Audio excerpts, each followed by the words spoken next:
It has been way too long, but we are now finally back with you here on Believe in White Sox. It is Friday, February 28th. We are recording from our Chicago studios here in downtown Chicago. I was going to try and come up with some fun acronym for the 312 or something, but it's not like it was when we were in San Francisco. Welcome to Believe in White Sox here on the Believe Podcast Network. I'm Greg Moraz. Thank you for joining us after a very long hiatus. And I know I took another long hiatus the last time we did an episode after Garrett Crochet got traded, but I have a little bit more of a legitimate reason as to why. And that's because there was absolutely nothing exciting about the White Sox offseason after the Garrett Crochet trade.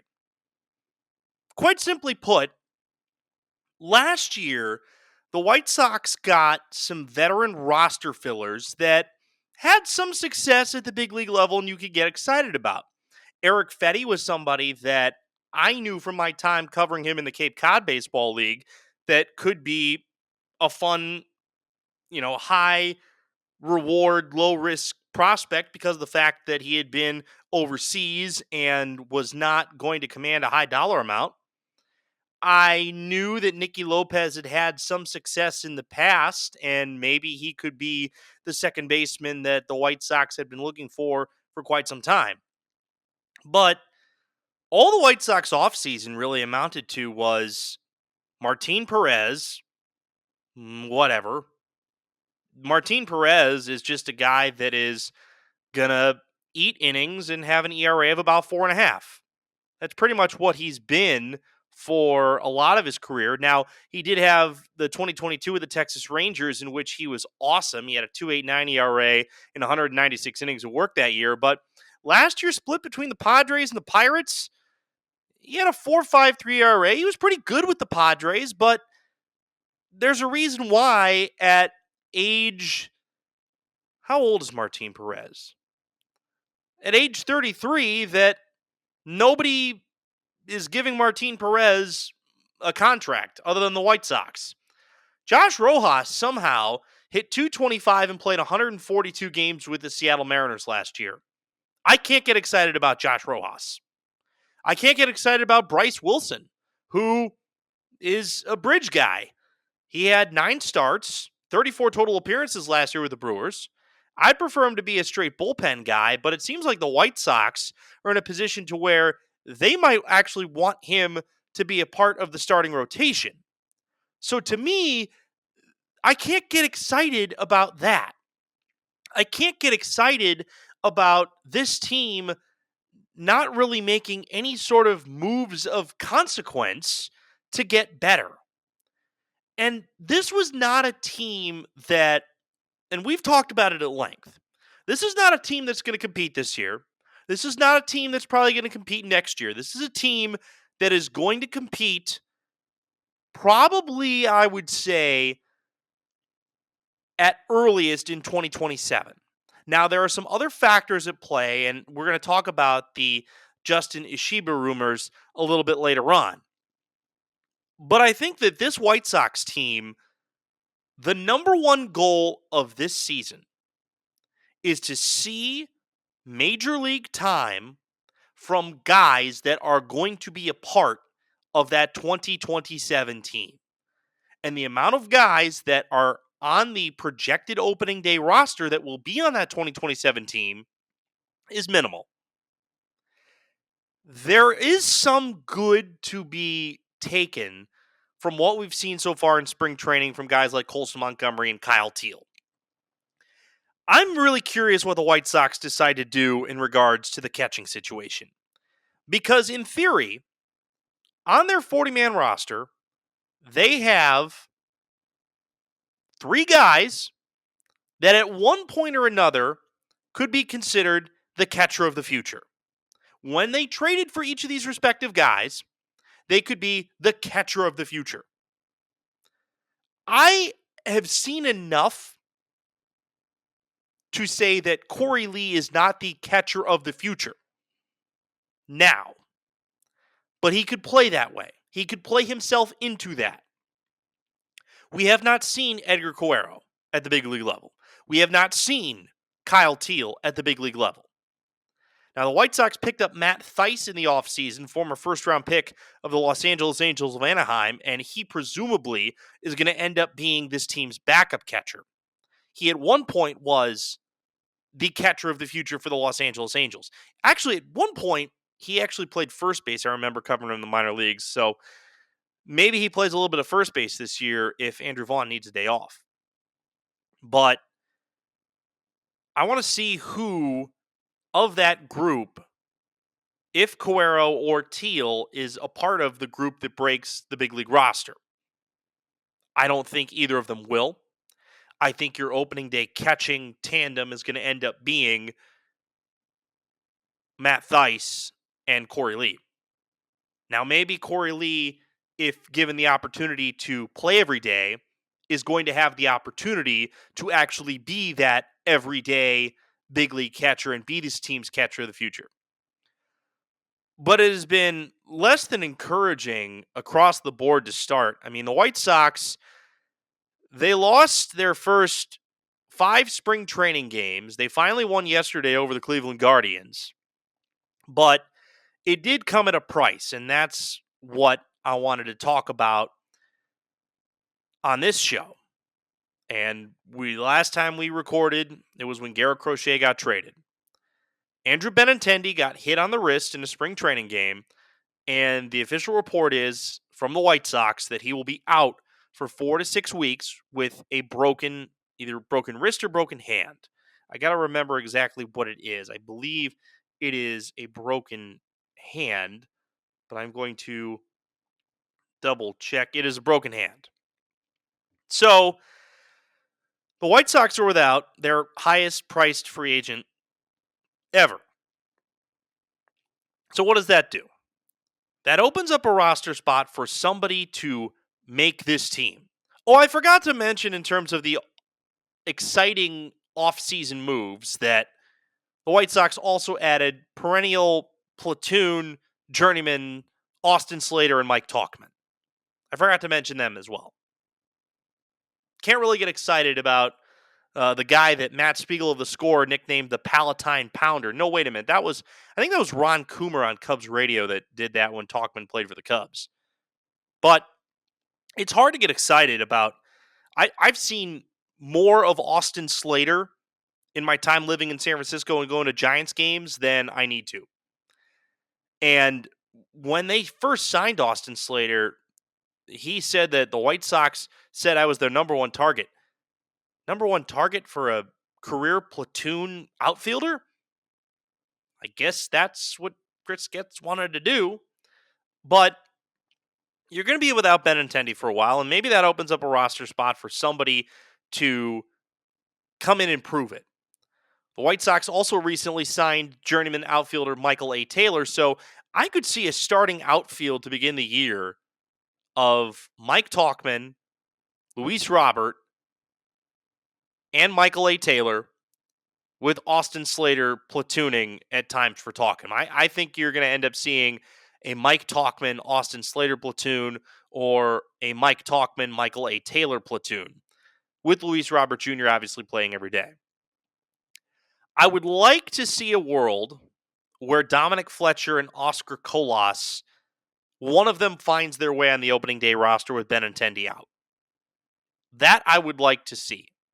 One of those two guys needs to prove that they can be an everyday player.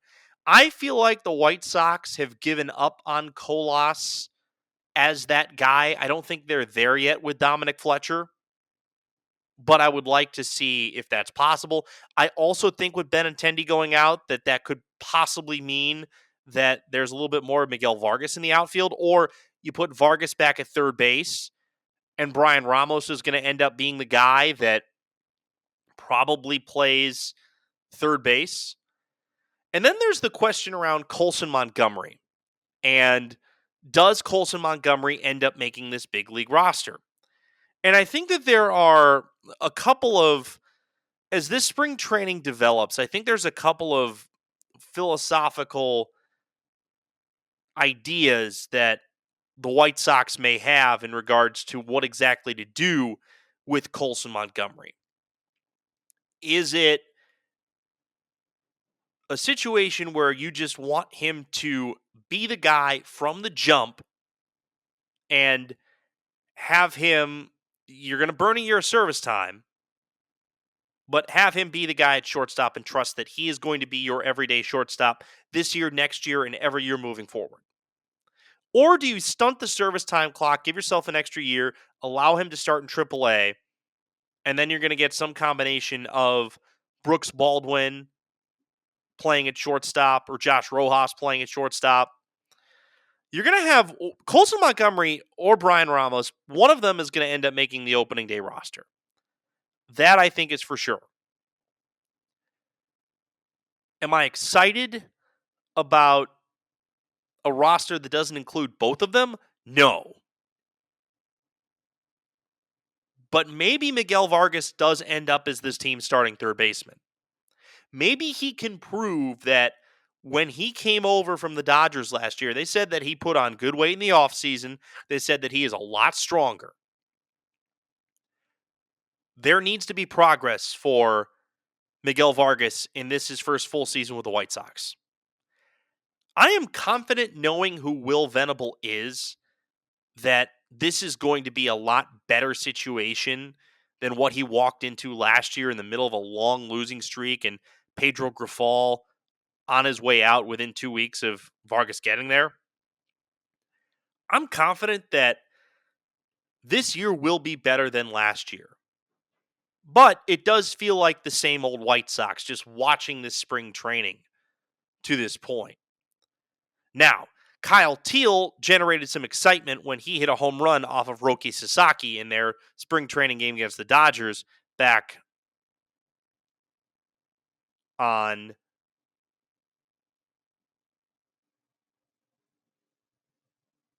Wednesday?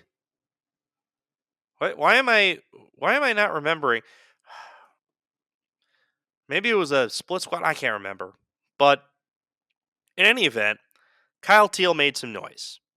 And Kyle Teal is somebody that I think is putting up the types of performances just based on the eye test that are going to want people to have him on the roster, especially because he was the number one return in the Garrett Crochet deal.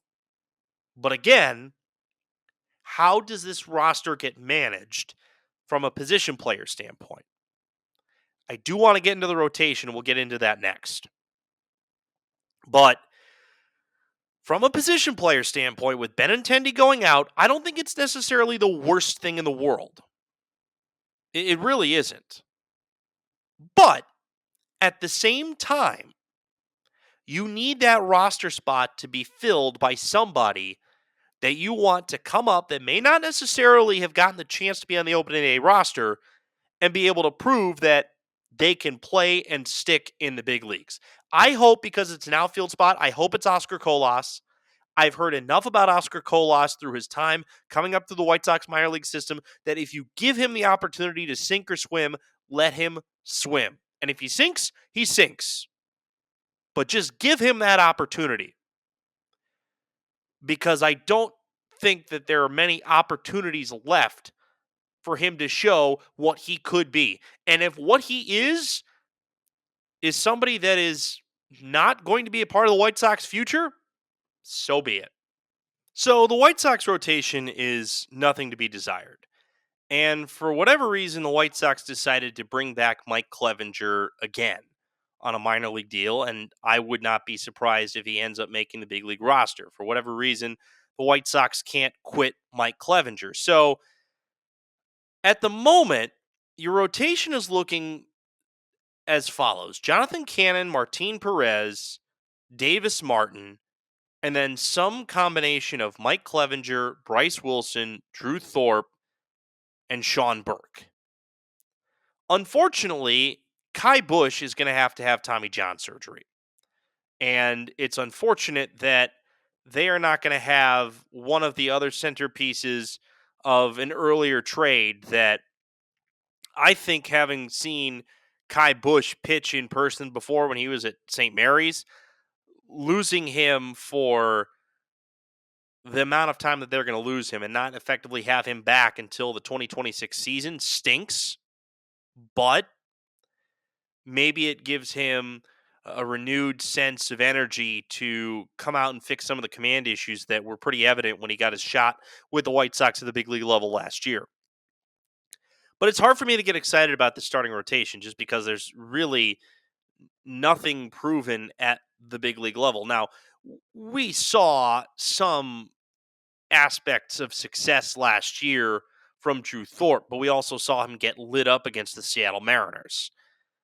Jonathan Cannon is a consistently 4.5 ERA guy. Like, there's a lot of Jonathan Cannon that's 5 innings, 3 runs, 6 innings, 4 runs, 6 innings, 3 runs.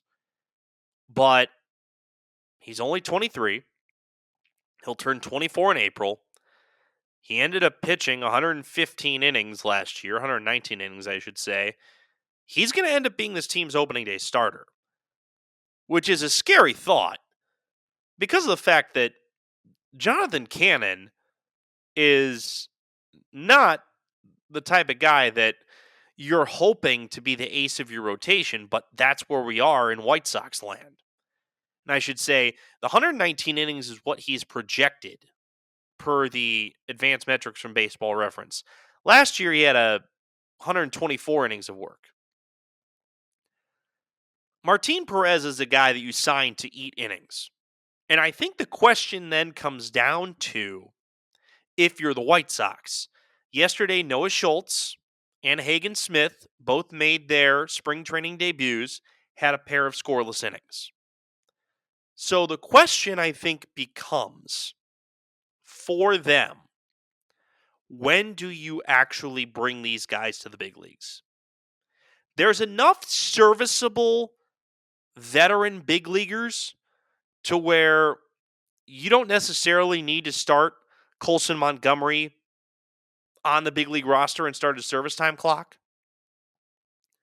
You can, I'm not going to say get by, because the White Sox, you're not getting by with anybody. You were the worst team in modern baseball history last year. One of the worst teams. The worst team in modern baseball history.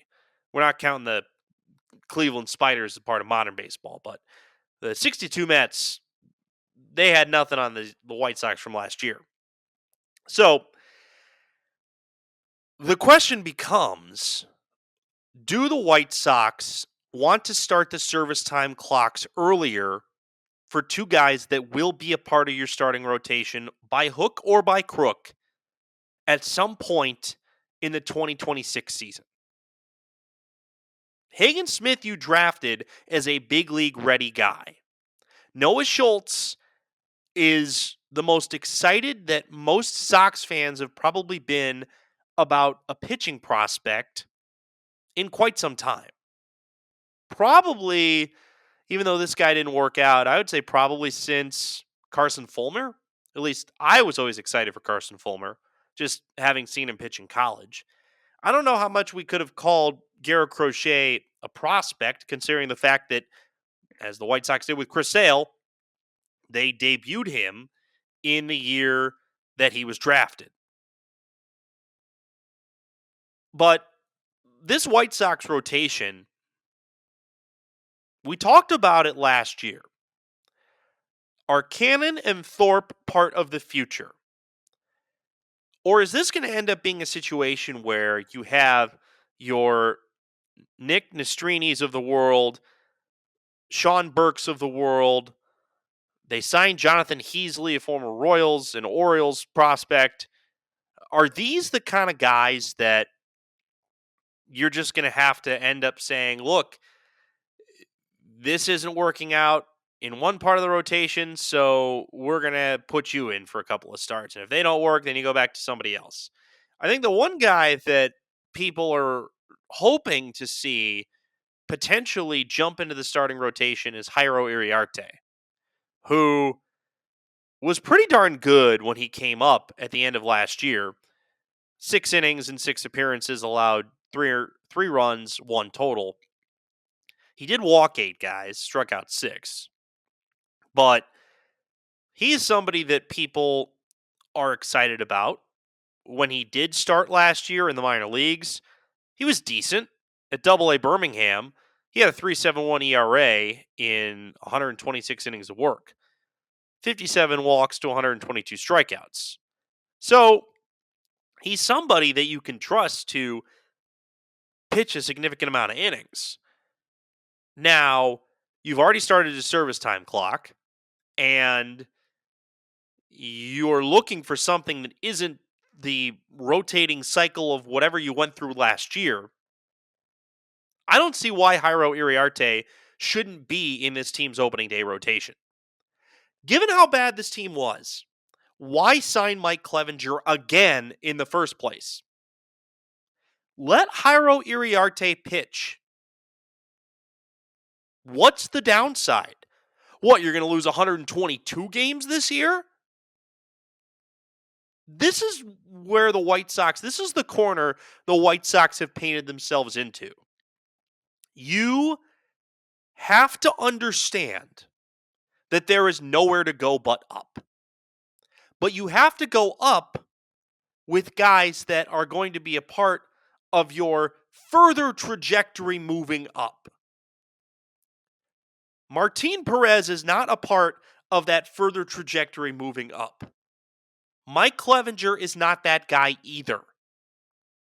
Noah Schultz and Hagen Smith are going to be two of your 5 starters at the start of 2026.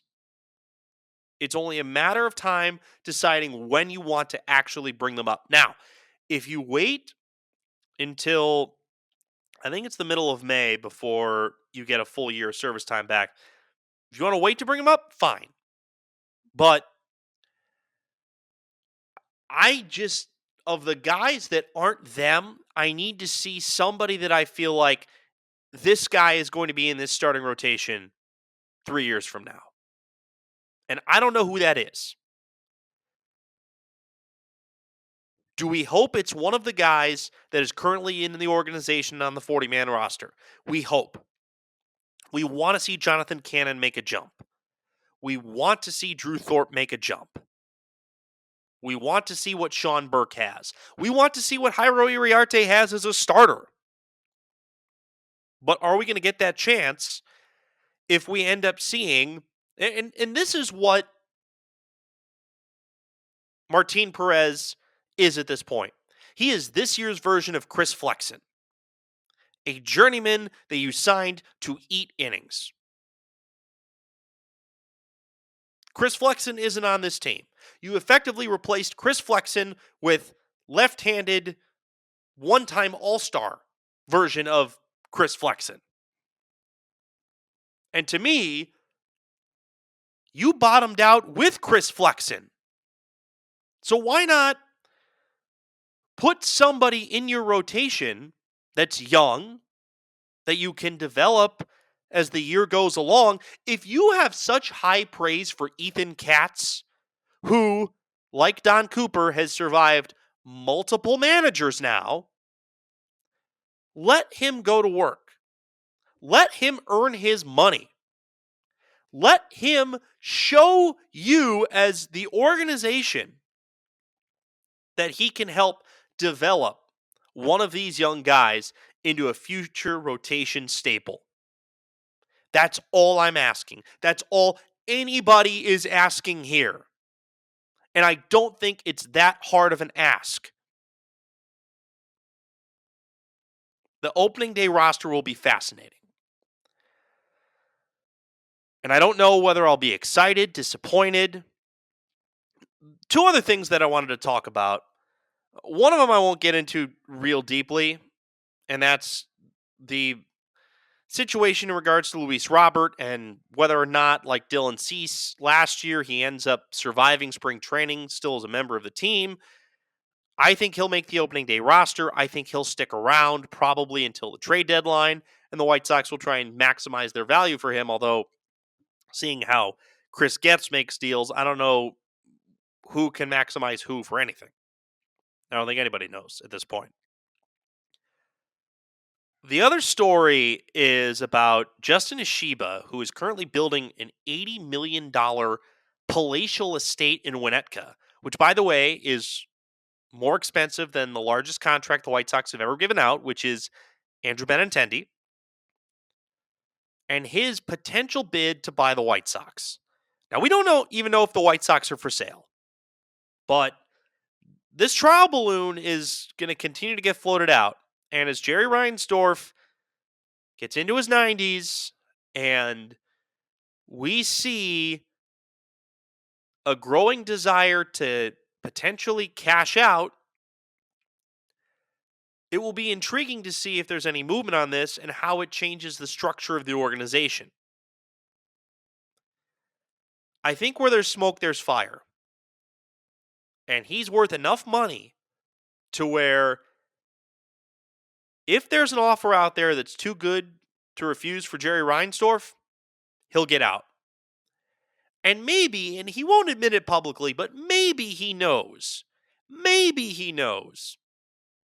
that his presence is doing more harm than good to the organization and that he can't do it if it's not his way of doing things. And he knows that his way of doing things won't bring home a successful winner. So I think at this point, it's something worth following as the season moves along. Ishiba wanted to buy the Twins. That didn't work out. So White Sox are a pretty good entity to take a hold of. And we'll see if anything further develops along that line. I think a lot of White Sox fans would be overjoyed if the team gets sold.